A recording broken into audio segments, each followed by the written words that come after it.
My name is Eugene Ufoka.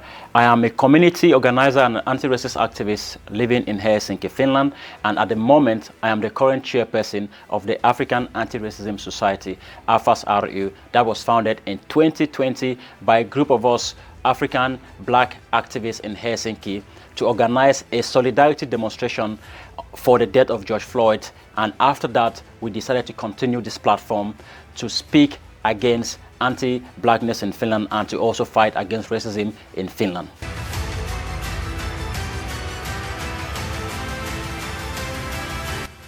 So the International Day for the Elimination of Racial Discrimination is usually observed annually on the 21st of March every year.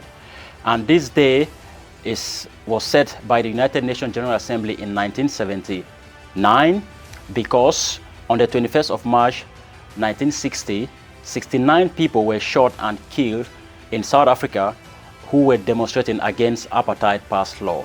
So the United Nations then, in a General Assembly in 1979, decided to set apart a week, entire week, in solidarity to those who are suffering racial discrimination globally. And that is why we have this week also in Finland. And we are within this week at the moment. And what this means is that we are calling all of us that we have a collective duty, collective responsibility, and a moral obligation to be an anti-racist. What does that mean? That means that when you see something wrong, unfair, injustice, you have to do something. You have to speak up. You have to stand up for racial equality in our society, no matter who is affecting and no matter who is the victim. We must stand in solidarity, in support to make sure that there's racial equality. And on Saturday, 21st of March, which is actually the day itself, we have a demonstration that is going to start from the Senate Square to the Parliament. And we also have, at the end of that demonstration, a joint statement that we are going to give out to the press and also to the Finnish government. And we have been working together with many other organizations to do this, including the Amnesty International, Rasmus, Sahrawi RU, and also, just to name a few, and many other communities and activists and anti-racist actors to make these events for this week.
I am really happy that some of you came here to join your voice on racism in Finland. And I was reading this week an article that was published recently by Tehy, and it was saying that Hiljaisuus on paras ystävä racism.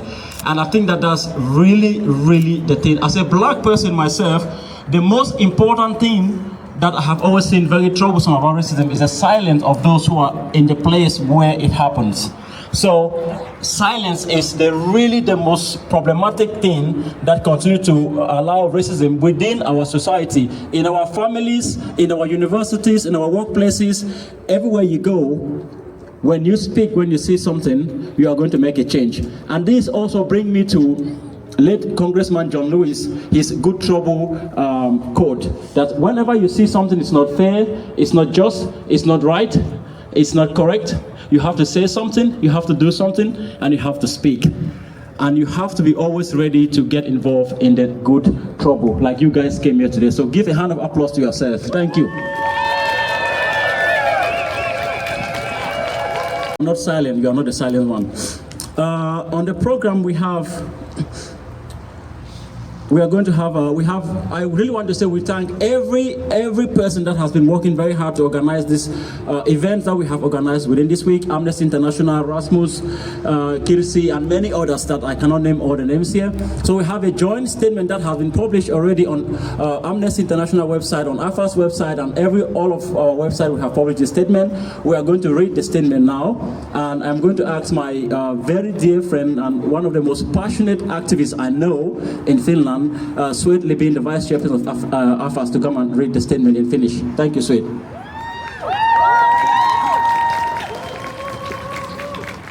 Hei kaikille, kiitos että pääsitte osallistumaan. Ja nyt mä luen tässä meidän lausunto. Eli tää on meidän yhteinen antirasismista Suomessa ja suositukset. Ja me olemme laatineet tämän yhdessä African Anti-Racism Society Finland, Amnesty International Suomen osasto, Forum for Foreign Scholars in Finland, Sahawira International, Food Non-Bombs and Rasmus ry. Kansainvälistä rotusyrjinnän poistumisen päivä vietetään vuosittain 21. päivä maaliskuuta muistoksi Sharpevillessä Etelä-Afrikassa vuonna 1960 tapahtuneesta väkivallasta. Tuolloin poliisi avasi tulen rauhanomaisia apartheidin passilakeja vastustanutta mielenosoitusta kohti ja surmasi 69 ihmistä. Tämän seurauksena YK:n yleiskokous nimesi vuonna 1979 viikon solidaarisuudelle rasismia ja rotusyrjintä vastaan taisteleville ihmisille. Suomessa yhdenvertaisuus ja syrjimättömyys, kuten Suomen yhdenvertaisuuslaissa on määritelty, eivät ole toteutuneet. Useat tutkimukset osoittavat muun muassa Euroopan unionin perusoikeusviraston, että rodullistetut ryhmät kohtaavat yhä rasismia, institutionaalista syrjintää, ulos sulkemista ja järjestelmällistä epäinhimillistämistä. Toistuvista sitoumuksista huolimatta pääministeri Petteri Orpon hallituksen toimet jäävät vakavasti vajeeksi rasismin ja syrjinnän torjumisessa. Hallituksen rasismin vastainen ja yhdenvertaisuutta edistävä toimenpideohjelma vaikuttaa suurelta osin symboliselta, eikä osoita aitoa sitoutumista rasismin kitkemiseen. Yhteiskunnallinen ilmapiiri ja keskenäinen kunnioitus ovat heikentyneet. Osoitukseen Amnesty International Suomen osaston tervehdyksen. Kiitos, että saan pitää sen. Keskityn puheessani Suomen saamiin ihmisoikeussuosituksiin, turvallisuuden ja ihmisoikeuksien kytköksiin sekä tuleviin eduskuntavaaleihin. Rasismin poistaminen on Suomen hallitusta sitova velvoite ja rasistinen syrjintä on ihmisoikeusloukkaus. Perustuslain mukaan julkisen vallan, eli hallituksen, eduskunnan, hyvinvointialueiden ja kuntien on turvattava ihmisoikeuksien toteutuminen. Kansainvälisesti ihmisoikeuksien toteutumista valvovat elimet, eli riippumattomat asiantuntijat, ovat toistuneesti edellyttäneet Suomen valtiolta tehokkaampia toimia rasismiin puuttumiseksi. Viimeisimpänä Euroopan rasismin ja suvaitsemattomuuden vastainen komissio ECRI. ECRI julkaisi 6. raporttinsa Suomen ihmisoikeustilanteesta viime vuoden syksyllä. ECRin mukaan vihapuhe on saavuttanut Suomessa kriittisen tason verkossa ja poliittisissa piireissä. Samalla se toteaa rasismiin puuttumiseen tähtäävien toimien olevan riittämättömiä. ECRI kehottaa Suomea muun muassa panostamaan vihapuheen ja viharikosten vastaiseen työhön, edistämään maahanmuuttaneiden kotoutumista, lisäämään ihmisoikeuskasvatusta ja puuttumaan romaneihin kohdistuvaan syrjintään. Kyllä. Kehotamme Suomen hallitusta ottamaan ECRin suositukset tosissaan ja panemaan ne täytäntöön pikaisesti. Tuoreen kansainvälisen onnellisuusraportin mittareiden mukaan Suomi on jälleen maailman onnellisin maa. Maiden sijoitukset perustuvat väestön keskimääräiseen arvioon omasta elämänlaadustaan. Kuitenkin sama paljon turvallisuudesta ja turvallistamisesta, eli poikkeuksellisten toimenpiteiden oikeuttamisesta kansallisen turvallisuuden varjolla. Keskusteluita on hallinnut ennen kaikkea se, miten Suomi varautuu ja puolustaa itseään mahdolliselta hyökkäykseltä ja vaikuttamiselta, sekä miten se suhtautuu ulko- ja turvallisuuspolitiikassaan suurvaltojen ailahtelevaan toimintaan. Turvallisuutta ei kuitenkaan ole ilman perus- ja ihmisoikeuksien toteutumista. Ihmisoikeuskysymykset ja loukkaukset ovat usein konfliktien ja uhkien perimmäinen syy ja siten avainasemassa niiden ehkäisyssä. Suomen ulko- ja turvallisuuspolitiikan ja kansallisen politiikan tulisi perustua kaikkien oikeuksien suojelemiseen. Valitettavan vähän keskustelua on käyty vähemmistöjen näkemyksistä sisäisestä turvallisuudesta ja ihmisoikeusperustaisuudesta, eli päätöksenteon perustumisesta perus- ja ihmisoikeuksien kunnioittamiseen. Kansallisten ihmisoikeusinstituutioiden Euroopan verkosto, ENRI, on korostanut viisaasti ihmisoikeusperustaisen lähestymistavan tärkeyttä myös turvallisuuskysymyksissä. Jos turvallisuustoimenpiteissä keskitytään vain nopean tilanteen rauhoittamiseen, sen sijaan että haettaisiin kestäviä ja oikeuksia kunnioittavia ratkaisuja, se voi aiheuttaa vastakkainasettelua ja heikentää luottamusta demokraattisiin instituutioihin. Lopulta tällainen lähestymistapa heikentää yhteiskunnan turvallisuutta ja kykyä selviytyä kriiseistä. Myös Suomen Punaisen Ristin tuore tutkimus kertoo, että valtaosa Suomessa asuvista kokee rasismin heikentävän yhteiskunnan turvallisuutta. Tutkimuksen kyselyyn vastanneet katsovat, että puuttumalla rasismiin lisätään turvallisuutta yhteiskunnassamme. Vaadimme päättäjiltä antirasistisia tekoja ja ihmisoikeustekoja. Kevään 2027 eduskuntavaalit lähestyvät kovaa vauhtia. Nyt on hyvä aika muistuttaa puolueita antirasististen tekojen tärkeydestä.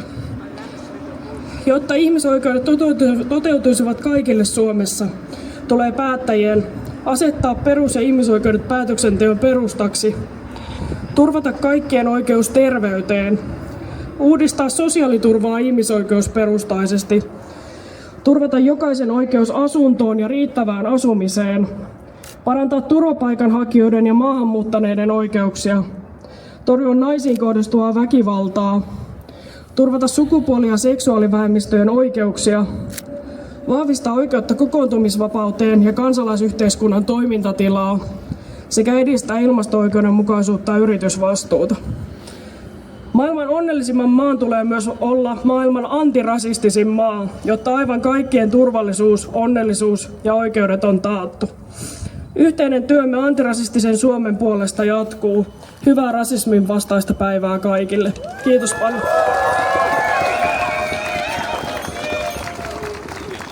Kiitos Vilja. Että nyt seuraava on, we have this, this, how to say in English, in Finnish in a way, spoken words, eli mikä se sana? Eli Nemma, tervetuloa, kiitos. Hello everyone, hi. I'm a poet, I'm from Tanzania. And the first poem that I'm going to read is called Mad Face, and it's, well, in Finland, a lot of politicians especially, they do love to use racial slurs. So I thought, you know, if they hear me, this is Mad Face. I would laugh at your slurs if the teachers didn't believe them, that because of this skin I am somehow limited, that I only belong to trade school and I cannot be your doctor, your poet, or your president. I would laugh at your slurs if human resources didn't believe them, that because of this melanin I am somehow not good enough. I would laugh at your slurs if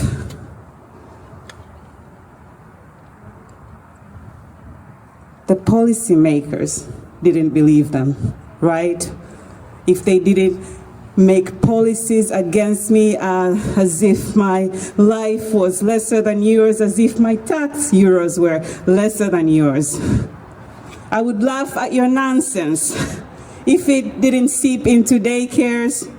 You swear you don't see colors, so our children are invisible to you, but you treat them different anyway. I would laugh at your foolishness when you call me mad face or slant your eyes if you didn't spit on me or stab me with a knife. I would laugh, and it would be so funny if it wasn't hate. I would laugh at your slurs, but there is nothing funny about hate. Thank you.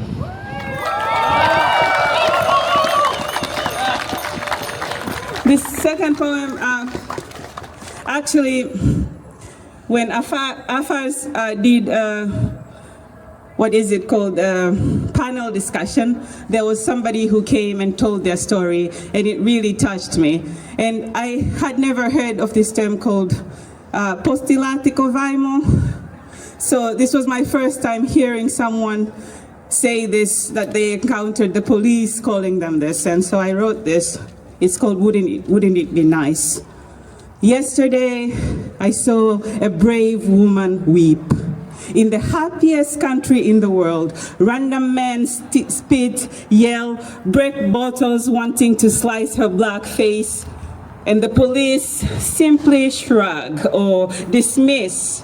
And sometimes they shove and kick because to them this woman is only a mailbox bride, therefore not human enough. Exhausted, afraid, she finds the courage to fight back, but they beat her down further. She is no match to country and structures, and with nowhere to go, she tries to let go, but the trauma drags her down into the pit of darkness. Sometimes I ask myself, does it help if we are nice? Go high, never stoop. Hold on to our humanity and good manners until they finally see it too. So what if we become holier? Forgive the sinners, catch their hate with our bare hands, and smile while inside we burn. Smile while inside we burn. How long can we hold it in before it devours us and our children? Sometimes I ask myself, does it help if we fight? Gather our rage into a fist and punch a face or two, write poems, fold our broken hearts into paper dogs and then let them loose. Wouldn't it be nice if the vial choked, the mouth that spat, bled and forth, and we would know who is friend or foe? But does vengeance really help? If we only punish the individual while keep the systems that birthed them, the schools, the parliament, the churches, the policies, the ones that uphold whiteness as the standard of society, does vengeance really help? It is absurd, this hate they carry so freely, as if it doesn't dirty them too, as if it doesn't strip away their humanity too.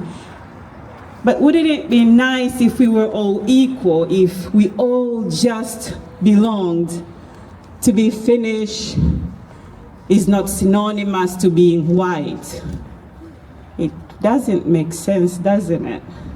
To be Finnish, it is not synonymous to being white. It is to be human, human, regardless of color. Thank you.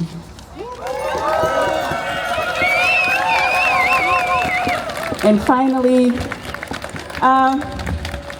when I moved here in Finland 7 years ago, it feels like a short time ago, but the first thing I learned was this flower that I was seeing everywhere that summer that I really liked, the lupin, was actually an alien species and it didn't belong to Finnish nature. That's what they said.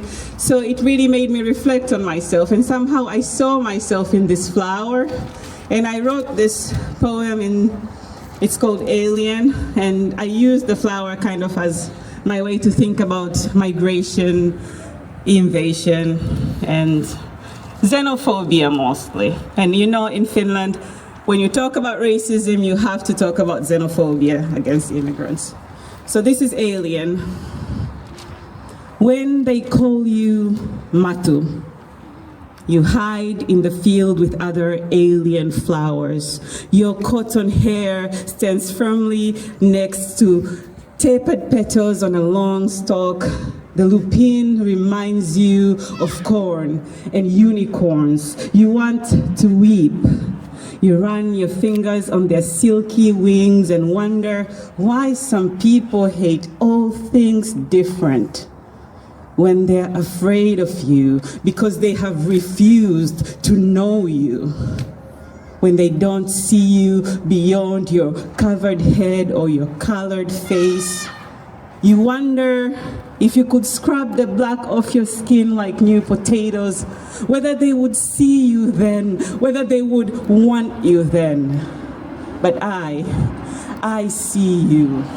I see you in all the ways you gloriously shine. You were meant to be here. You were meant to be here along with every other flower.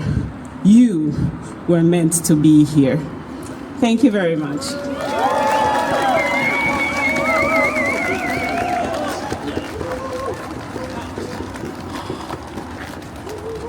Thank you, Neema. That was really powerful to put words together like that, to talk about something as painful as racism, but in that very poetic, captivating manner.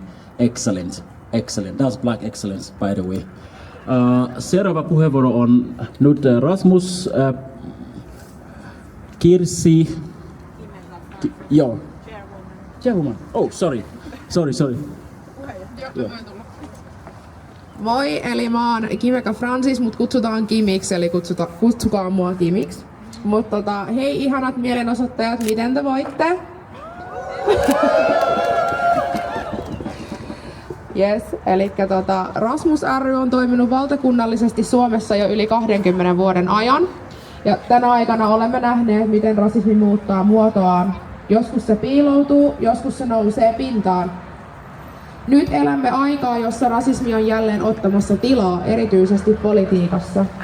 Puhe, joka ennen olisi tunnistettu rasistiseksi, esitetään nyt mielipiteenä. Syrjivät rakenteet oikeutetaan realismilla ja vähitellen raja siirtyy. Tämä on rasismin normalisoitumista. Se ei tapahdu yhdessä hetkessä, vaan askel askeleelta. Sanoissa, päätöksissä ja siinä, mihin emme enää puutu. Emme saa antaa tilaa tälle kehitykselle. Tänään vietämme YK:n kansainvälistä rasismin vastaista päivää. Päivä juontaa juurensa Etelä-Afrikkaan, jossa rauhanomainen mielenosoitus apartheidia vastaan päättyi siihen, että mustia mielenosoittajia ammuttiin. Se muistuttaa meitä siitä, että oikeus osoittaa mieltä ei ole itsestäänselvyys. Se on oikeus, jota monilla ei vieläkään ole. Siksi meidän on toimittava nyt. Vaikka politiikassa tapahtuu asioita, emme voi siirtää vastuuta vain päättäjille. Me ihmiset muodostamme sen vahvimman hallituksen. Se, mitä hyväksymme, mitä kyseenalaistamme ja minkä puolesta toimimme, määrittää yhteiskunnan suunnan. Kutsun tänään ennen kaikkea meitä jokaista, tavallisia ihmisiä, arjen kohtaamisissa, työpaikoilla, kouluissa ja keskusteluissa. Älkää jääkö hiljaisiksi, älkää antako rasismin muuttua normaaliksi. Puhukaa, puuttukaa, toimikaa, sillä muutos ei synny vain päätöksenteossa. Se syntyy siinä, mitä me hyväksymme. Joten yhdessä rasismia vastaan. Kiitos.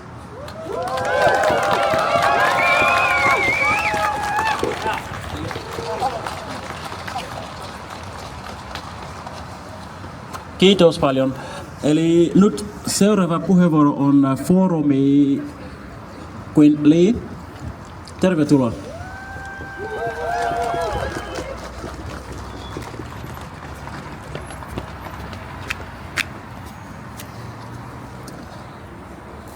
Moikka! Ihan alkuun lämpimin kiitos kaikille järjestäjille, että olette tehneet tämän päivän mahdolliseksi meille kaikille. Kiitos edellisille puhujille ja seuraaville ajatuksiemme avartamisesta. Itsestäni tuntuu tosi nöyrältä ja kiitolliselta jakaa tämä ilta ja tila juuri teidän kanssanne. Ja kiitos solidaarisuudesta ja ystävyydestä, erityisesti Afars, teidän kanssanne. Meidän kaveri Arvind Ramachandran sanoi yhdessä tapahtumassa, että hän odottaa aikaa, kun ei lauantai-päivää tarvitse käyttää näihin hommiin, vaan voitaisiin olla vaan ihan kaikki siellä savikurssilla. Vähän näyttää siltä, että sen aika ei välttämättä ole vielä pitkään aikaan. Joten kiitos, kun te kaikki olette tänään täällä. Sitten siihen meidän esittelyyn, koska osa varmaan miettii, että kuka tämä muikkeli on täällä, niin tulen tosiaan vietnamilaistaustaisesta kollektiivista nimeltä Foorumi. Mä oon Queen ja tässä on Chow. Foorumi tulee sanoista pho, eli vietnamilainen keitto, ja foorumi, eli paikka, jossa keskustella. Meitä aktiiveja on pääkaupunkiseudulla Tampereelta ja yksi jopa Turusta, joka ei tänään päässyt valitettavasti paikalle. Me perustettiin tämä vuonna 2020 George Floydin murhan ja Black Lives Matter ihmisoikeusliikkeen rantauduttua Suomeen sekä korona-ajan lisääntyneen rasistisen väkivallan kohdistettua meihin. Tuolloin yksi yhteinen ystävämme Liban Sheikh oli avainihmisiämme. Hän aikoinaan yhdisti meidät ja kannusti tähän. Ja siitä meidän tarina sitten alkoi. Oli aika tuoda Suomeen yksi vietnamilaisista äänistä liittyen rasismiin ja kolonialismiin. Foorumi luotiin myös yhdeksi kanavaksi käsitellä pakolaistaustaisten vietnamilaisten perheiden ylisukupolvisia asioita, tunteita ja traumoja. Meitä yleensä pidetään vähemmistönä, joka on nöyrä ja hiljaa, kiitollisia. Siksi mä aloitin tuon mun puheen kiitoksilla. Mutta kyllä meillä on oikeasti paljon sanottavaa. Monesti kun me tullaan paikalle, ensimmäisiä kysymyksiä on, että mistä te vietnamilaiset olette olleet? Miksi te olette olleet niin hiljaa? Ja tänään mä aion puhua teille hiljaisuudesta nimenomaan vietnamilaisesta näkökulmasta. Sitä ennen mun on kuitenkin kehystettävä teille Vietnam ja meillä lähtökohdat uudestaan ne kertoo. Se tosi eri tavalla kuin länsimaat on sen kehystäneet. Mainitsin aikaisemmin, että me tulemme pakolaistaustaisista perheistä. Meidän perheet ovat saapuneet Suomeen 1980- ja 90-luvulla. Ne tulivat sodan jälkeen.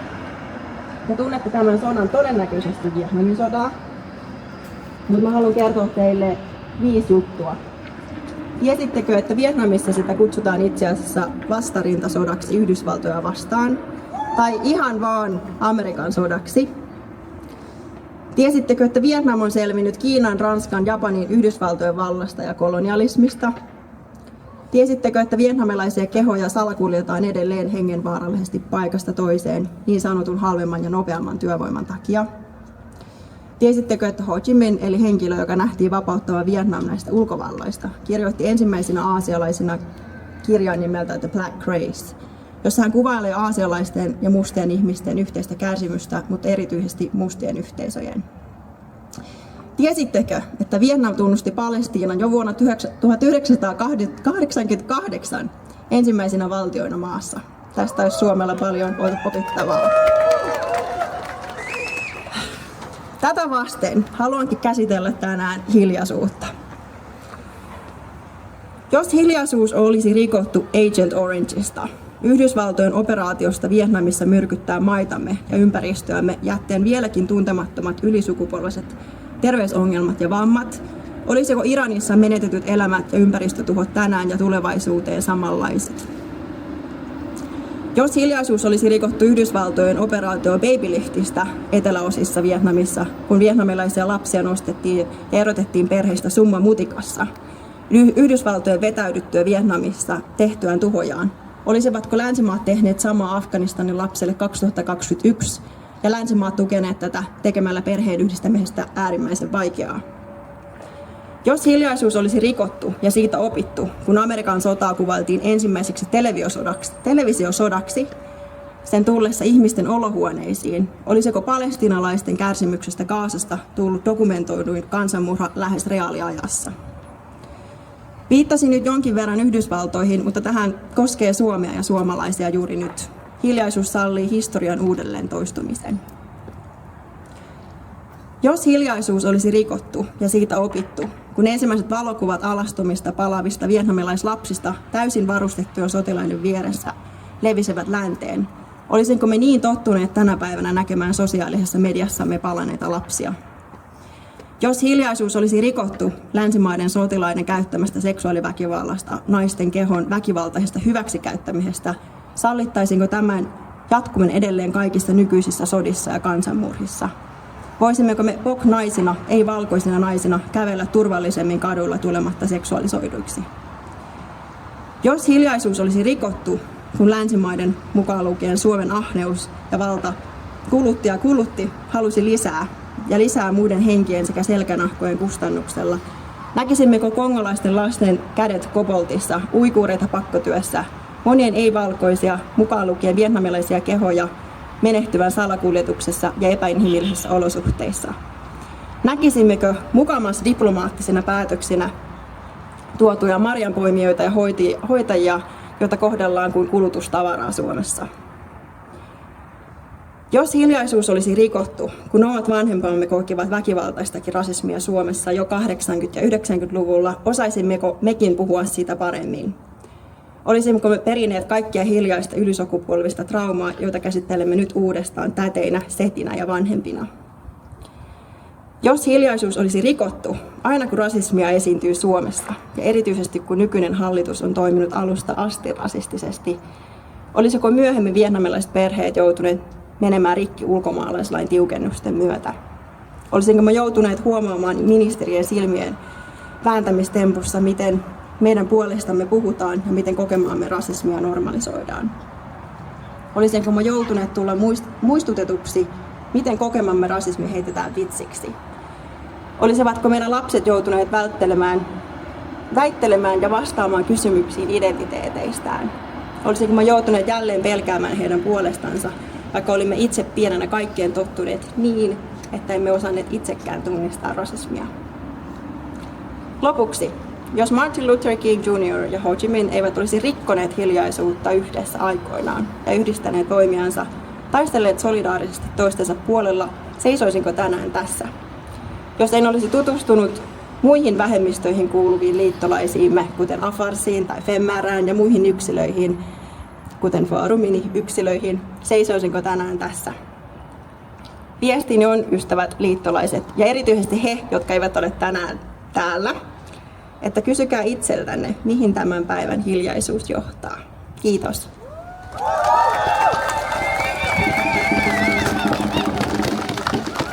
Kiitos, Quinn. Seuraava puheenvuoro meillä on Enrique Desiree. Ole hyvä.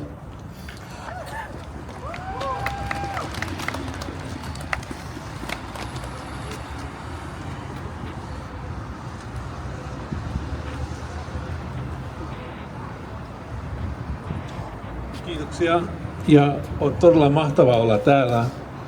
Ja mitä Eugene sanoo, hiljaisuus on paha juttu.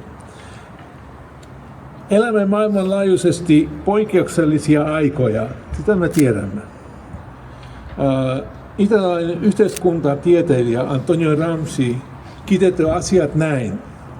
Vanha maailma on kuolemassa ja uusi maailma kamppailee synnytykseen. Nyt on hirviöiden aika. Ja jos me näemme, mikä tapahtuu Iranissa ja tämmöistä asiaa, se on todella paha. Olemme kokoontuneet tänään juhlistamaan kansainvälinen rotusyrjinnän poistamisen päivää. Tämä päivä ei ole muistutus menneestä, se on kutsu toimintaan tässä hetkessä. Kun katsomme ympärillemme, näemme kaksi todellisuutta. Toisaalta rasismi ei ole kadonnut, mutta toisaalta myös vastarinta sitä kohtaa kasvaa ja voimistuu. Ja tässä on esimerkki siitä. Minä olen ollut rasismin vastainen liikessä ihan 80-luvulta ja on todella ylpeä nähdä, miten se on kasvanut ja voimistunut. On selvää, että kun Petteri Orpo muodosti hallituksen vuonna 2023, monet meissä koki sen huonona uutisena. Maahanmuuttopolitiikkaa tiukannettiin, viharikoksia epäiltyjen tapausten määrä kasvoi ennätysmäärään ja Venäjän raja suljettiin. Monien silmin nämä päätökset heijastavat perussuomalaisen ja kokoomuksen puolueen tiukkaa linjaa turvapaikkahakijan kohtaan. Eli ei me haluta turvapaikkaa täällä Suomessa, laitetaan kiinni sitten tuo raja. Mutta mitä meidän pitäisi tehdä? Olen usein sanonut, että rasismi vaatii aina reaktio. Eli älä ole hiljaa, niin kuin Eugene sanoi tässä. Älä koskaan menetä toivoa. Ja minä sanon teille tätä, koska minä elin Argentiinassa likasten sodan aikana, kun siellä katosivat 30 000 ihmisiä. Ja se oli todella tiukka ja paha paikka. Toinen. Osallistui, puhuu ja vastustaa. Hiljaisuus on liian usein hiljaista hyväksyntää. Ja kun puhumme, huomaamme usein, että emme olemme yksin. Vahvin liitolaiset saattaa seistä aivan vieressä. Eli tässä. Olkaa myös valpana ja auttakaa muita tunnustamaan rasismia, piilevä hirviö. Vaikka kuten Malcolm X sanoi, rasismi olisi kuin Cadillac. Siitä tuodaan uusi malli joka vuosi. Meidän on myös uskaltava tarkastella poliittista ilmapiiriä kriittisesti.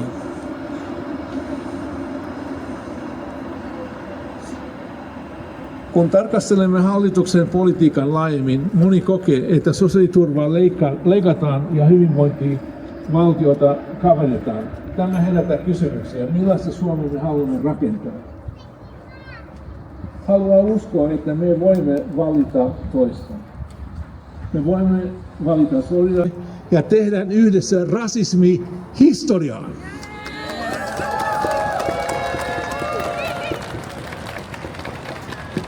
No niin kuin puolestani, että kiittää teille kaikki, että te pääsette mukaan tänään täällä.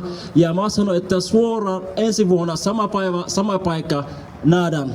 Ja kiitos paljon. Mutta muista, että hiljaisuus on paras ystävä rasismille. Me pitää puhua aina, kun me näe jotain tai katso jotain. Please, muistakaa puhua. Hiljaisuus on paras.